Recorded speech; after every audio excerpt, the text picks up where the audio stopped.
I'm back. Mr. Clarke's back. Time to take a look at 16.3 as the Great War, World War One, comes to an end.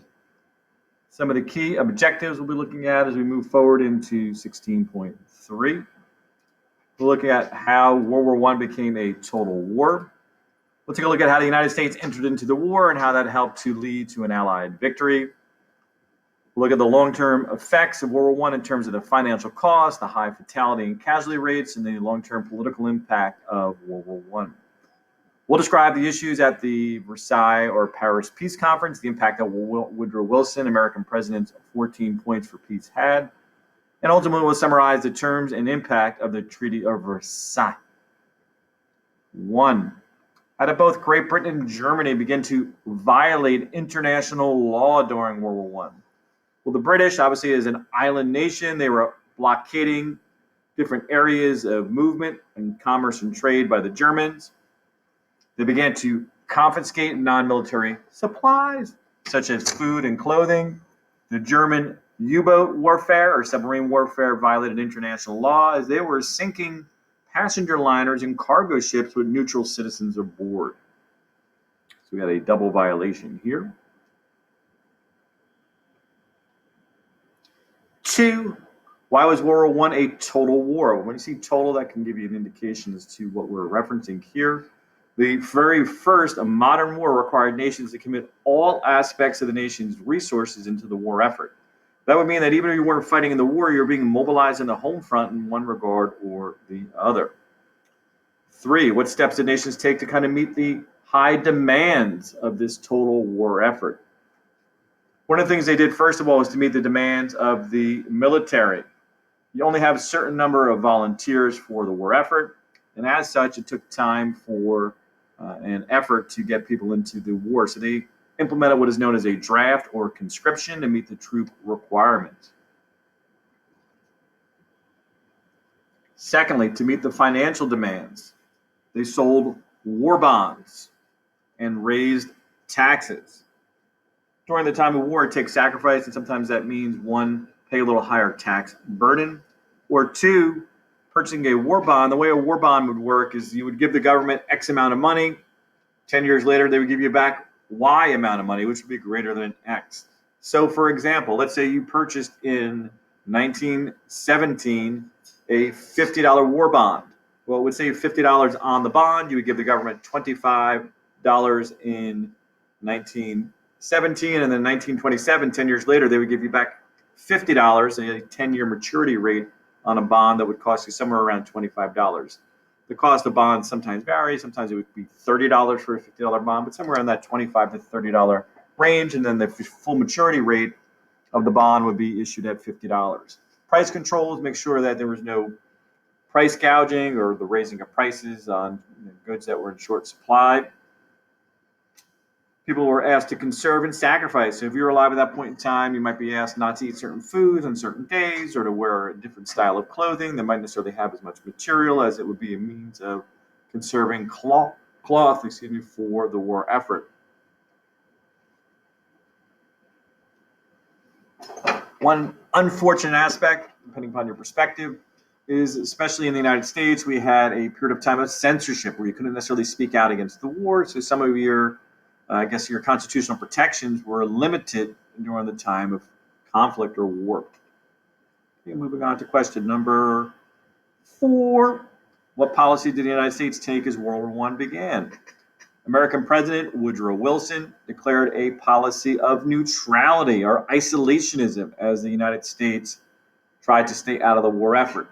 Wilson argued that the war was halfway around the world and the United States did not have any business getting involved in a war that was not directly impacting the United States.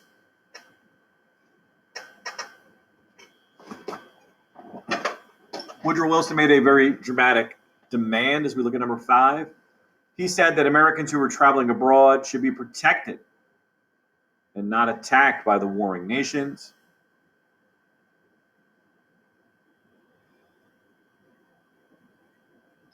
Six, what impact did the German U-boats have on the war? Well, they sunk hundreds of ships during the war. And as they were sinking more and more ships and realizing that the United States might potentially get involved in the war if they continued to sink innocent ships, They published this warning in the New York Times in 1915. It said, notice, travelers intending to embark on the Atlantic voyage are reminded that a state of war exists between Germany and her allies, the Ottoman Empire, Austria-Hungary, Bulgaria, and they are at war with Great Britain and their allies, and the zone of war includes the waters adjacent to the British island. So basically anything in and around Great Britain, that in accordance with formal notice given by the Imperial German government, vessels flying the flag of Great Britain or any of her allies are liable to destruction in those waters, and that travelers sailing in the war zone on the ships of the British or their allies do so at their own risk. And this is April 1915. We're going to see the significance of that date. It's actually April 22nd, 1915.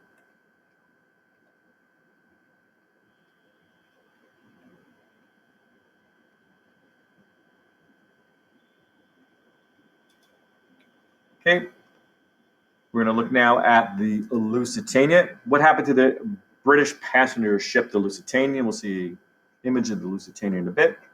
The Lusitania was a British luxury liner, very similar to the Titanic. In fact, the Titanic, a ship you may be more familiar with, was made on the same ship line by the same ship company. So the Lusitania was one of the largest passenger ships in the world to date. It offered many luxuries to its wealthy passengers. Travelers would enjoy 6 days of dining and dancing as it headed from New York to Great Britain in May of 1915. So literally, this was just a couple of weeks. This April 22nd, 1915 New York Times warning that was published. So it would be less than 2 weeks later where the Lusitania would be traveling across the Atlantic.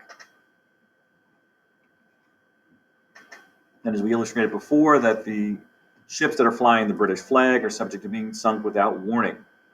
So Captain Turner, the captain of the Lusitania, claimed that his ship was the fastest ship in the world. It could not possibly be sunk. And the German claims of it being able to sink that ship, he said, that's the funniest joke he had heard in years, Captain Turner said. The Lusitania was torpedoed shortly after the captain's claim that it could not be sunk, and unfortunately not a laughing matter. As you can see the Lusitania here. Lusitania, very large ship, coal-powered it. Ship was sunk off the coast of Ireland in early May of 1915. Nearly 1,198 in total men, women, and children died, of which 128 were Americans. This put a further strain on American and German relations. And the captain, he made a couple mistakes when he was sailing the Lusitania, first making that outrageous claim that this ship was unsinkable, maybe jinxing the ship, I'm not sure. But he also was ordered to maintain high speed at all times and to zigzag the ship instead of going in a straight line, because if you're moving left to right as you're kind of sailing, it's less of a the moving target's more difficult for the German U-boats to hit. So what he did is he was approaching Ireland. He slowed down because he wanted to reach the port exactly on time and not early.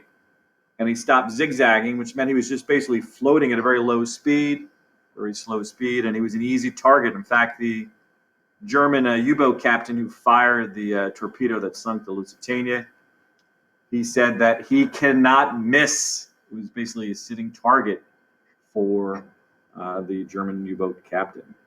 8, what did President Wilson, when President Wilson threatened war with Germany, what did the Germans do? The Germans did not want the United States involved in the war, so they said that they would no longer sink merchant ships without warning. Instead, they would give them a warning first, allow the passengers to safely evacuate. Had they done that with the Lusitania, many of those 1,200 men, women, and children who died on the ship might have been able to evacuate off the ship. They had enough lifeboats, but a lot of the lifeboats had too few people in it. Let's say a lifeboat's supposed to take 20 people off the ship. A lot of them were leaving with like 8 or 10 or 6. And as a result, there were not enough lifeboats, and the ship was sunk so quickly, it took about 30 minutes, I believe, to sink completely. They could not get everybody off the ship.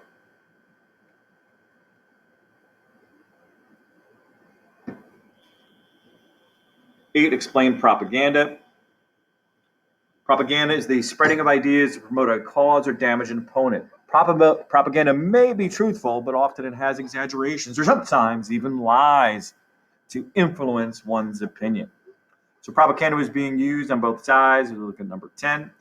They were trying to motivate and keep support war high in their own countries. In addition, both sides were attempting to twist the United States arm to get involved in war on their respective sides.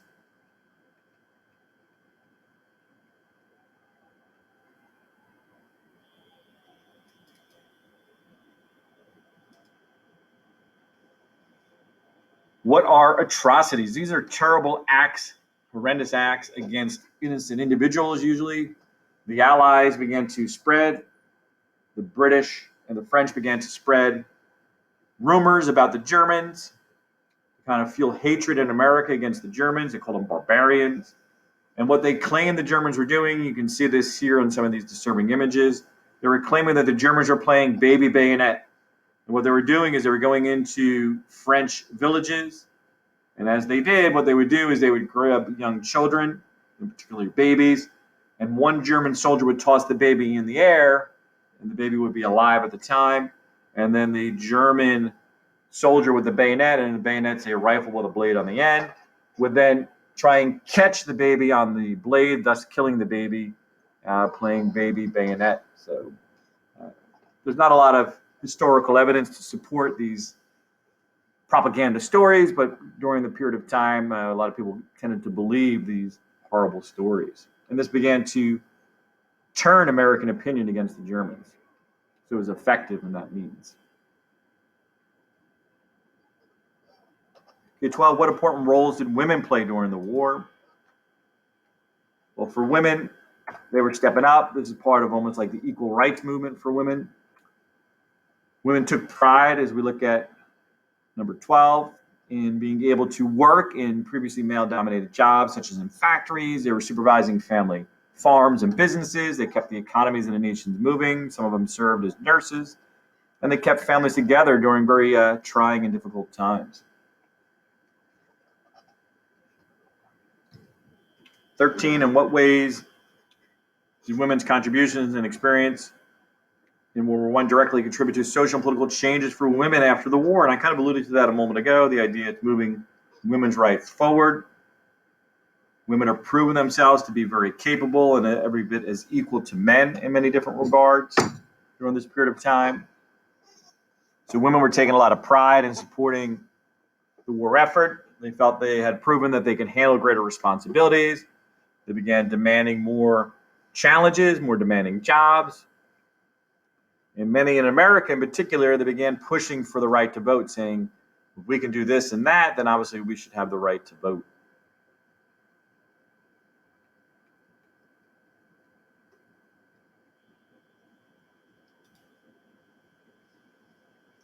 Okay, moving on to the morale breaks down. Number 14, by 1917, how had morale changed on the war front? The morale of the troops and civilians had plunged. Germany was now sending young children, ages 15, to go fight for the country. And other nations too, Russia in particular, began using younger and younger soldiers to fight in the war effort. In 1917, the Russian Revolution took place. The Russian Revolution led to, as we look at number 15, this led to Russia withdrawing from the war by negotiating its own separate treaty eventually with Germany. That was the Treaty of Brest-Litovsk. Once the Central Powers were no longer fighting in the Eastern Front, they would then be able to move their troops entirely into the Western Front. This potentially could have a negative impact on the Allies' position in the war. Look at number 16, and I just mentioned it a moment ago. During the Russian Revolution, the way the Russian Revolution worked, and you guys studied this previously in the World Cultures class, the Russians went through a series of revolutionary steps or stages. Early in 1917, March 1917, the longtime Tsar family, the Tsarist family, the Romanov family, the last of the Tsars themselves, Tsar Nicholas II, abdicated the throne in March of 1917. For a short period of time, from March through November of 1917, Alexander Kerensky led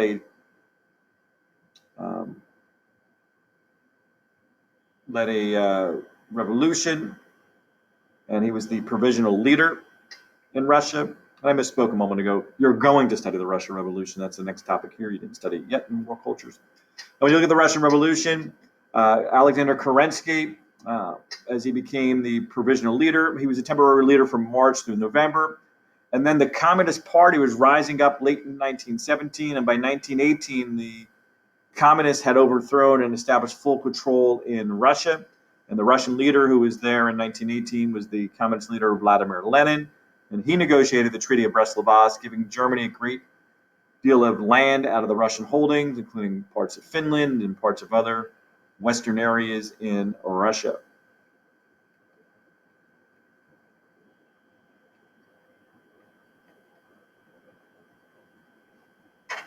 Moving on to 17, who was Arthur Zimmermann? What plan did Zimmermann propose to Mexico? The German foreign minister to Mexico, he sent a telegram, or what is remembered as the Zimmermann Note, offering Mexico the opportunity to join the Central Powers. Germany, in return, would help them to regain territory in the southwestern United States. 18, what did the British do after they intercepted the Zimmermann telegram? Well, Great Britain informed the United States of the plan in hopes of getting President Wilson to join the war on the side of the Allies. You look here, this represents Germany, the sombrero here, kind of a stereotypical here look at Mexico. You can see the German Foreign Minister Zimmermann offering the temptation to Mexico to join the war, and then they can take back land they had lost previously. Here's another similar image of the German Arthur Zimmermann. Mexican leader, join with Germany and get a bit of the United States back. Some promise. So moving towards war, the Zimmermann telegraph was the secret message from Germany to Mexico, urging Mexico to attack the United States. And then, of course, Germany promised to help Mexico regain land in the United States that they had lost in the Mexican War. 19, what did Woodrow Wilson ask Congress to do in April 1917? He finally gave in and said to Congress, can you declare a war to make the world safe for democracy? As soon as the United States joined the war effort, they needed to, as we're looking at number 20, had to mobilize, recruit, and train millions of soldiers for war. And then the bigger challenge in even raising up an army would be getting that army safely across the Atlantic and into the war fronts. President Wilson described World War I as a war to end all wars. What efforts did he make to deliver on this promise? Wilson stated, we have no selfish ends to serve, meaning the United States sought no additional territory, power, or compensation for being involved in the war. Wilson eventually would issue his 14 points for peace, which would be a series of resolutions designed to permanently keep peace in the United States and around the world.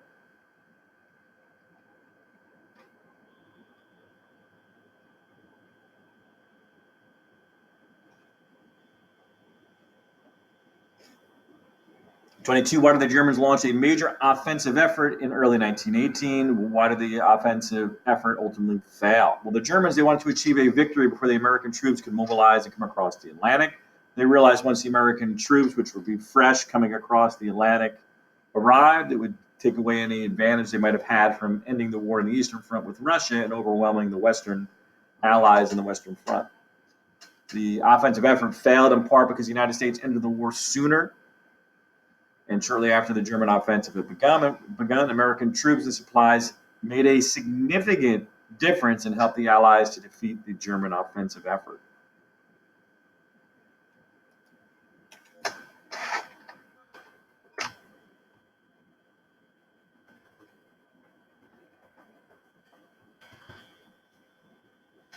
What impact did American forces arriving on the Western Front have in the war? It was the single deciding factor, kind of the decisive factor in the Allies winning the war. Had American forces not arrived, many historians speculate that Germans would have eventually won the war. 24. What happened to German Kaiser Wilhelm II as American forces were pushing German troops back? He was forced to abdicate, and shortly thereafter, Germany would surrender. Kind of a unique surrender moment. If you look at number 25, on what date did Germany agree to an armistice? And an armistice is an agreement to stop fighting. It was on the 11th day of the 11th month at the 11th hour in 1918. Germany surrendered, which is November 11th, 1918.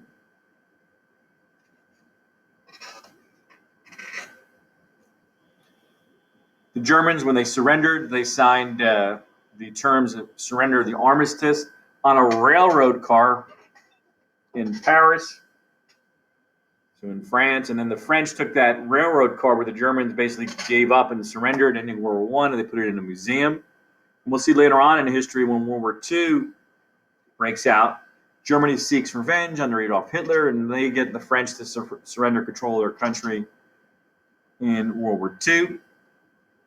And Hitler forces the French to sign over control of their country on the same exact railroad car that the Germans had signed the armistice, previously ending World War I. Kind of an ironic kind of situation, kind of a preview and foreshadowing to other things we'll see. 27, something that I'm sure all of us are all too familiar with. What is a pandemic? This is the spread of a disease across an entire region, nation, continent, or the entire world. In 1918, as we look at 28, the influenza pandemic hit, and more than 20 million people died from the Spanish flu or the flu pandemic of 1918.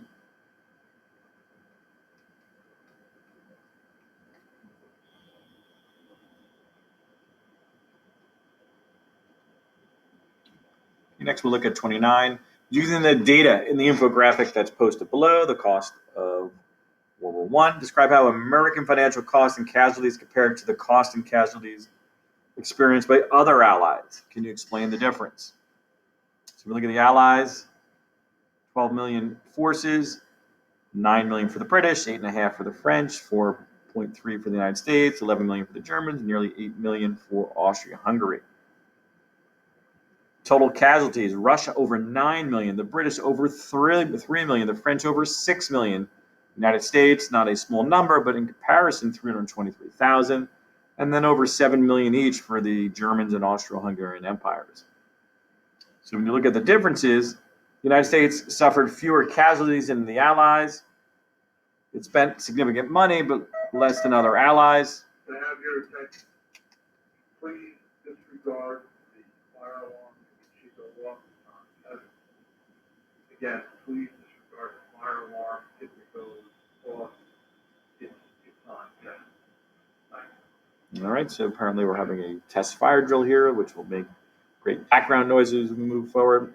So we look at the United States, we did spend a significant amount of money, but our casualty or fatality numbers are much lower just because the United States had entered the war much later, and also the war itself was fought in Europe opposed to in the United States. 30, why were conditions immediately following the war ripe for rebellion and revolution? Well, after the war was over, many countries were experiencing many different issues. National groups and colonies are unhappy with the peace settlements. Those who wanted to build a new social order in their nations did not have to tear down their old system first because the war had essentially done that for them. Nationalities without countries wanted independent nation states, where colonies wanted independence. So some of these unsatisfied desires might lead them to rebellion.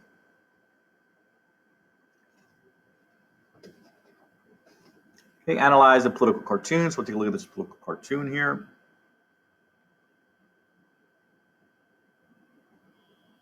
Who does the man in the fist represent, and what problem confronts him? Well, first of all, the 4 men that we see here are the leaders of Great Britain, France, Italy, and the United States, respectively, with Woodrow Wilson to the back. We have David Lloyd George in the front, and Clemenceau and Victor Orlando in the middle. So we see here, these are the peace terms.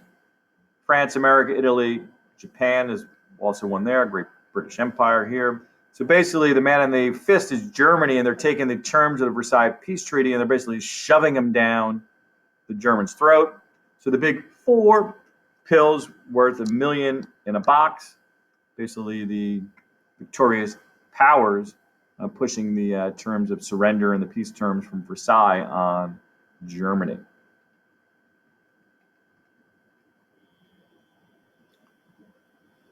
Okay, what was George Clemenceau, the leader of France's main goal of the peace table? He wanted to punish the Germans because the Germans had picked on the French for a long period of time, dating back to the Franco-Prussian War, where they beat up the French. And then they beat them up again here in World War I, and they'll beat them up again in World War II. So the French are always angry with the Germans. 33, what did Clemenceau say? Why say that was critical of Wilson? Clemenceau said, this Mr. Wilson and his 14 points for peace, they bore me. They bore me. So he really found Wilson to be a bore, and he wasn't really into some of the, I guess, cooperative and kind of fair-minded ideas that Wilson had. What was Wilson's plan for collective security for the world? Well, Woodrow Wilson had an idea of creating an international peacekeeping organization. Initially, it would be called the League of Nations to promote peace moving forward. 36, what was the World War I peace treaty called? The Versailles Peace Treaty. That's after the Versailles Palace in Paris, France.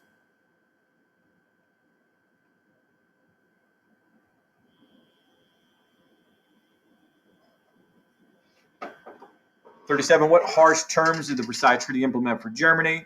Germany first, they had to accept full blame for the war, and a lot of people who look back on the war itself found that kind of bizarre, since the war started when Austria-Hungary and Serbia went to war. Austria-Hungary declared war on Serbia after Serbia failed to meet the high ultimatum demands, but yet the Germans took full blame for being a friend and honoring an alliance with Austria-Hungary. The Germans had to pay back $33 billion in reparations. Reparations are payments for war damages. The German military had to be shrunk down to a very limited, small defensive force of about 100,000 troops. They had to give Alsace and Lorraine back to France. These were border territories that the Germans had stolen away. And the Germans lost all their colonies. You're looking at 38. It's based on Woodrow Wilson's fifth point. So remember, he has 14 points in total. This is going to be a reading of his fifth point or suggestion for peace. Wilson stated a free, open-minded, and absolutely impartial adjustment of all colonial claims based upon a strict observance of the principle that in determining all such questions of sovereignty, the interests of the populations concerned must have equal weight with the equitable claims of the government whose title is to be determined. So basically what he's doing, he's advocating self-determination. I'm going to add that in for letter C there.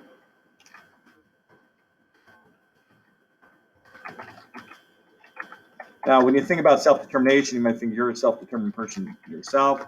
Self-determination for you means that you're determined to do well in life and things like that. Self-determination for a group of people or people who are being controlled is a right to have their own free and independent government with people with a shared culture, history, and background, free from colonial control by an outside power. So looking at number 38, do you think the Allies followed Wilson's recommendation for dealing with colonial holdings? Why or why not? No, the Allies did not follow Wilson's recommendations. Germany's former colonies were divided up amongst the Allies without regard for the wishes of the native populations that Wilson had advised that it should take into consideration. People in those colonies felt like they were betrayed, and instead of these colonies being free, they were just controlled by a different power.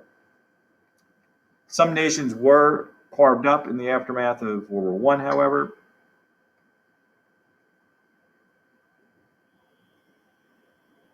The following countries were created at Versailles: Latvia, Estonia, Lithuania, Poland, Czechoslovakia, Austria, Hungary, and Yugoslavia. 40. Once established, how many nations joined the League of Nations, and why did the United States refuse to join the League?